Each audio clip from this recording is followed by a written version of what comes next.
Klabu ya Simba imefikia makubaliano ya kumsajili beki wa kati raia wa Ivory Coast, Serge Badjo, mwenye umri wa miaka 23 kwa mkataba wa miaka 2.5, ikiwa ni sehemu ya maandalizi ya msimu mpya wa mashindano.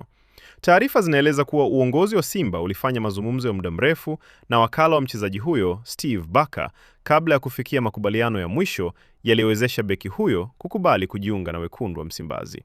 Serge Badjo ni beki wa kati anayefahamika kwa uwezo wake wa kucheza kwa nguvu, kushinda mipira ya juu, kusoma mchezo mapema na kuanzisha mashambulizi kutoka nyuma.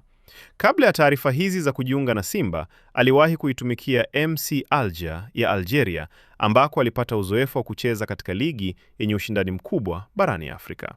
Inaelezwa kuwa Simba imeharakisha kukamilisha usajili wa Badjo baada ya kubaini kuwa beki wao mpya, Rushin De Reuck, anakabiliwa na jeraha ambalo linaweza kumweka nje ya uwanja kwa kipindi fulani.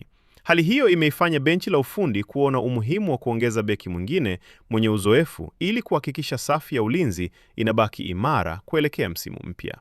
Kwa ujio wa Serge Badjo, Simba inatarajiwa kuongeza ushindani mkubwa katika nafasi ya beki wa kati, huku benchi la ufundi likipata chaguo zaidi katika kupanga kikosi kitakachoshiriki Ligi Kuu Tanzania Bara, Kombe la Shirikisho pamoja na michuano ya kimataifa.